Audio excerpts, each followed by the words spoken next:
नेहमी आपलेपणानेच त्यांनी आम्हाला सांभाळलं क्लासमध्ये. त्यापेक्षा जास्त खूप काही शिकायला मिळालं. पण मॅमने मेकअपच नाही तर घरामध्ये फॅमिलीमध्ये पण कसं राहायचं हे सुद्धा शिकवलं. जे माझं स्वप्नातलं मेकअप होता तो फक्त तुमच्याकडे शिकायला मिळाला. मी 9 वर्ष झाले शिकत होते प्रत्येक ठिकाणी, पण मला कुठंच समाधान झालेलं नाही. म्हणजे त्यांचा प्रत्येकाकडे तेवढं लक्ष असतं, कोणाचं काय कमी आहे ते भरून काढण्याचा प्रयत्न करतात. मी एवढंच म्हणेन, आमची क्लासमध्ये पैसा वसूल क्लास आहे, म्हणजे पैसे वसूल झाल्यासारखं वाटतंय. हो मच गुंजन असतं तर मॅमकडे आली नसती आणि मॅमची भेटी झाली नसती. मॅमनं जो कॉन्फिडन्स दिला, अगदी ब्रश पण पकडता येत नव्हता, मेकअपचं यम पण येत नव्हतं, सगळं काही अगदी छान आणि सोप्या पद्धतीने शिकवलं मॅम. मॅमला घरी जाऊन कॉल करायचे, मॅम मला येईल का होतं. मॅम म्हणे काहीच टेन्शन घ्यायचं नाही, मी तुम्हाला सगळं मराठीमध्ये हँडल करते. तर ते आज पूर्ण झालेलं आहे. Thank you so much ma'am.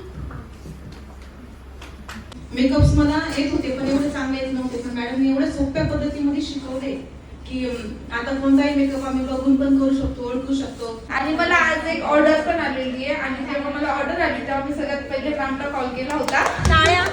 Recently बॅचची आणि मला फक्त माझा बेस बघून मला ती ऑर्डर आलेली आहे, कारण की मी अजूनही माझे फायनल लुकचे व्हिडिओज किंवा फोटोज कुठेही टाकलेले नाहीये.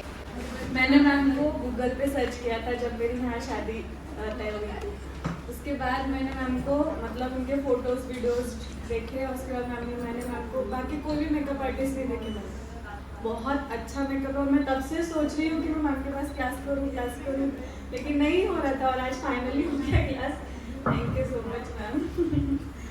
Thank you so much. मतलब मैंने कभी सोचा नहीं था कि मैं ये फील्ड में आऊँगी, मेरा फील्ड छोड़कर, बट आपने मुझे एक होप दी कि मैं कर सकती हूँ. और मुझे जो सीखना था ना मैम से, एग्जैक्टली मैम ने वैसे ही सिखाया जैसे मैम खुद करते हैं अपने ब्राइड्स. मतलब ऐसा नहीं है कि मैम कुछ और करेंगे, हम कुछ और सिखाएंगे, नहीं, कुछ ऐड ऑन हुआ है मेरे लाइफ में. और मैम मैं 100% इस चीज़ को बहुत आगे लेके जाऊँगी. त्यांची कला आहे की ते आपल्याला काहीतरी हिरा बनवतात. म्हणजे खरंच म्हणाले मी, प्रत्येक जणांनी त्यांच्याकडे क्लास लावा. ज्यांनी नाही लावलं दुसऱ्यांकडं पैसे देऊन फसले असतात, तर त्यांनी मी सांगते की खरंच त्यांनी यांच्याकडे या. म्हणजे जिथचं सोनं होतं त्यांच्याकडे. खूप छान शिकवलं त्यांनी, त्यांच्याकडून एक्सपेक्टेशन मला खूप जास्त होते, त्याच्यापेक्षा जास्त त्यांनी शिकवलं मला, त्यासाठी